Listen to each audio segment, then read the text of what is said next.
Don't talk to me right now. I'm sick of it. How's it going, guys? It is Madness with a Twist. MWT here with another.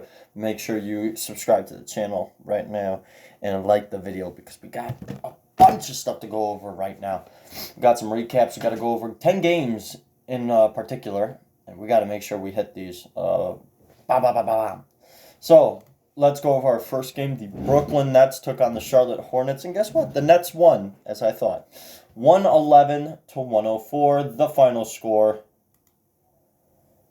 Taking a look at this box score in particular, Brooklyn's main scorer was Joe Harris with 22 points, 6 for 8 from 3, 1 rebound, 5 assists, 1 steal. And for Charlotte, their main scorer was Devontae Graham. 29 points, 3 rebounds, 8 assists, and 1 steal. Matchup-wise, the Hornets were up by 7 points 3 different times during the game. In the second quarter, they were up by 7 2 different times. They blew that and let the Nets go up by 14 points 2 different times in the fourth quarter and won the game by 7. So I guess 7 is just a lucky number. Ain't it? 7's just a lucky number now. Alright, now we're going to go on to the next one. Not Brooklyn. Wow, I'm talking about Brooklyn. Orlando beat the Cleveland Cavaliers 93 to 87, which was a low-scoring game. Still was close. Orlando's main scorer off the bench, Terrence Ross with 21 points, 3 rebounds, 1 assist, and 1 steal. For Cleveland, Colin Sexton, he had 19 points. 19 points, 3 rebounds, 1 assist, and 1 steal.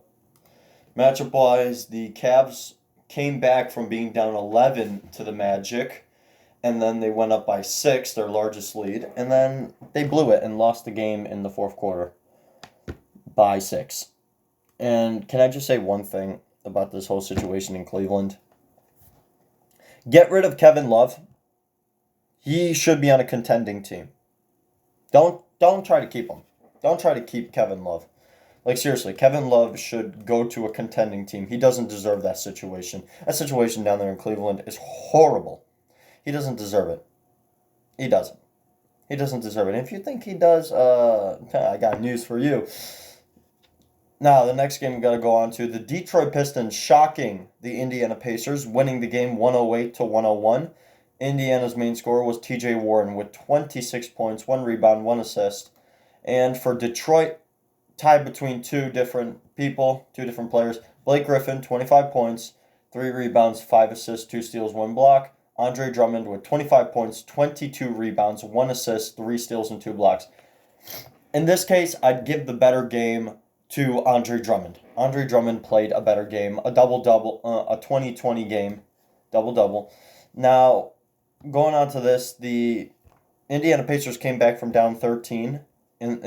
Going into the half, they were down 13. They came back, went up by 7, and they still lost the game by 7 points. Talking about 7, like, okay, it's mere coincidence? No. Now, the next game we got to go over here is the Boston Celtics beating the Denver Nuggets 108 to 95. The Boston Celtics win this game. Denver's main scorer, the fabulous Joker, Nikola Jokic, with 30 points, 10 rebounds, 4 assists, 1 steal, and 2 blocks. And for Boston, Jason Tatum with 26 points, 7 rebounds, 5 assists, 1 steal. Matchup-wise, taking a look at it, the Denver Nuggets never led in this game. They never led in this game.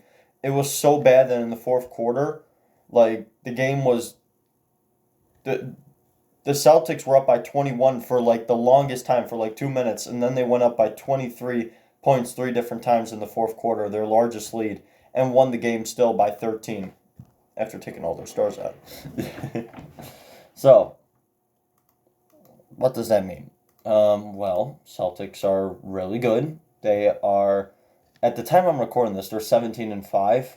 I think when this game happened, they're 16-5. They are second in the Eastern Conference.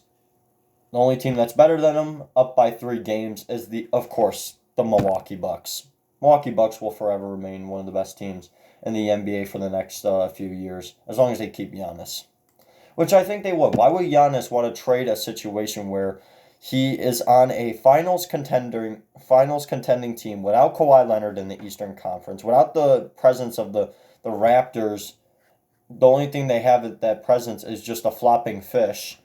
And why would you trade being at least potentially a finals contender for a team that is so bad, so morbidly bad, that the thought of Jason Kidd going there would make me vomit?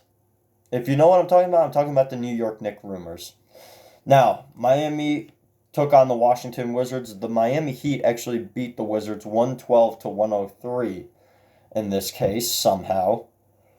Yeah, somehow. I mean, I knew the Heat were going to win. It's just, wow.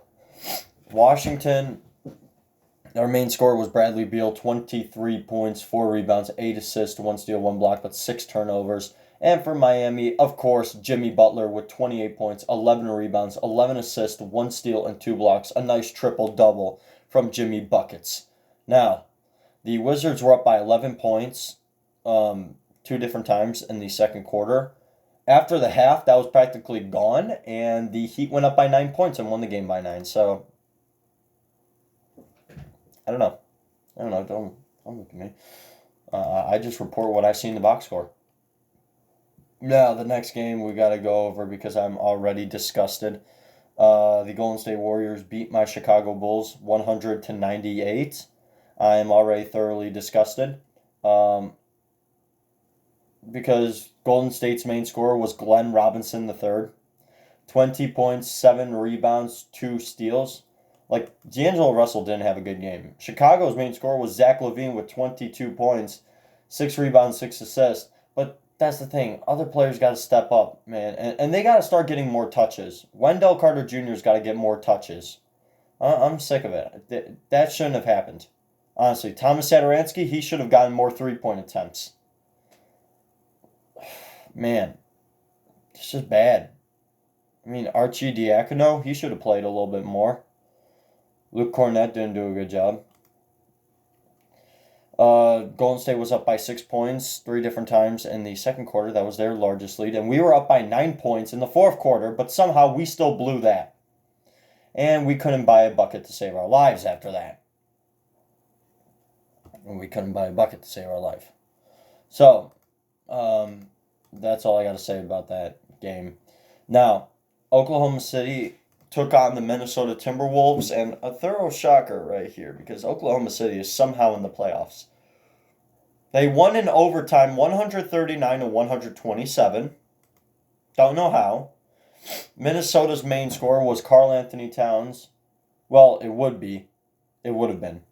If it weren't for Jeff Teague, who had 32 points, 5 rebounds, 9 assists, and 2 steals. And for Oklahoma City, their main scorer was Chris Paul, who had 30 points, 4 rebounds, 7 assists, and 2 blocks. And can I just say one thing?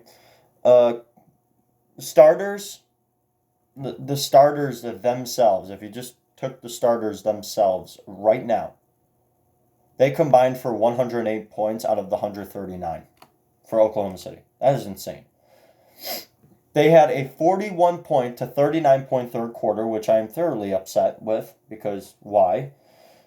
Oklahoma City, their largest lead was 12 points, and that was at the end of the game. They came back from down 8.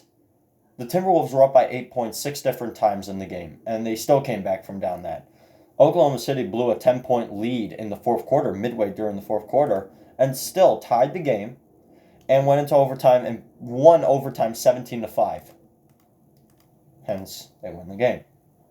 Now, I don't know how Oklahoma City is in the playoffs. They shouldn't be in the playoffs, but whatever. It is what it is. If they make the playoffs, they're going to be a first-round exit, which is going to be funny. But the next game we got to go over is the Milwaukee Bucks took on the Los Angeles Clippers. The final score, 119-91 in favor of the Milwaukee Bucks. Main scorer for the Clippers, Kawhi Leonard, 17 points, 5 rebounds, 4 assists, 2 steals, 2 blocks. Milwaukee, of course, the Greek Freak, 27 points, 11 rebounds, 4 assists. Giannis Antetokounmpo is playing out of his mind this year. I think he's trying to go for his second straight MVP trophy. I know they want to make the playoffs. Now, the Clippers were up by 4 points in the first quarter, and it got so bad to the point where the Bucks were up by 41 points in the fourth quarter. And again, Jesus cannot save some teams from the Milwaukee Bucks. I'm going to explain something to you, and when I say it, the Bucks are the best team in basketball right now. Don't at me on that. All right, they are on, let's see, I think a 17-game win streak. Well, sorry, from the time they beat the Clippers, they're on a 14-game win streak. They'll be on a 15-game win streak. They're potentially going to break their own franchise record for a win streak. The longest win streak they've had was a 20-game win streak in 1972, I believe. They so far have a chance to go for an 18-game win streak, which I think is the second longest in their franchise. Teams that have this long of a win streak right now as they're having are, I believe, 70% more, 70%, they have a 70% chance to win the NBA championship this year, just because of how great they're playing. Now, this should continue for the Bucks. This success should continue for the Bucks. You know why? They'll beat Orlando on December 9th. They'll beat the Pelicans on December 11th. They face the Grizzlies on December 13th, which should also be a win. And then they face the Cavaliers on December 14th. Your 19th and 20th game is against the Dallas Mavericks in Milwaukee and against the Los Angeles Lakers in Milwaukee. You face Dallas on December 16th, which I'm going to watch that game, and you face the Lakers on December 19th in Milwaukee, which I'm also going to watch that game. After that, on Saturday, December 21st, you face the New York Knicks. Do we honestly have to speak about that? Honestly, they'll beat the New York Knicks, but their games that they must win are Dallas and the Lakers in order to have a shot at breaking their win streak. That is the only way they break their win streak this year. They have to do that. And I believe they will. I believe they will. Because I put my faith in them. Now, the next game we got to go over San Antonio taking on the Sacramento Kings. So the Spurs won in overtime, 105-104. A 5-point to 4-point overtime, which was just disgusting. Sacramento, their main scorer was Buddy Hield with 23.7 rebounds and 1 block. For San Antonio, it was LaMarcus Aldridge. He had 19 points, 13 rebounds, 1 assist, and 1 block. Just whatever, man. Matchup-wise, I mean, just a bad game. The Spurs were up by 10 points going into the second half. They let the Kings go up by 9 points, and then all of a sudden they rallied back with all their voodoo magic and somehow tied the game, went into overtime, and it was just a bad overtime. It was just a bad overtime. Don't even get me started. 105-104. You had a 5-point to 4-point overtime. Nah, that was embarrassing. That was embarrassing of an overtime. I thought they were going to be like, oh, we're going for 10 points. No. Nope. Just everybody didn't want to play urgent. Last game, the Portland Trailblazers got beat. And honestly, this is Anthony Davis's team. I'm going to say it until my heart decides to have a heart attack. This is Anthony Davis's team. I don't care what anyone says. The Lakers' main scorer was Anthony Davis, 39 points, 9 rebounds, 2 assists, 2 steals, 3 blocks. Portland, their main scorer, Rodney Hood only played 8 minutes and had 0 points. What are you doing? Carmelo Anthony, no. Damian Lillard, he had 29 points, 7 rebounds, 8 assists. And matchup-wise, the Portland Trailblazers were up by 3 points in the first quarter, and the Lakers then went up by 27 points towards the end of the game.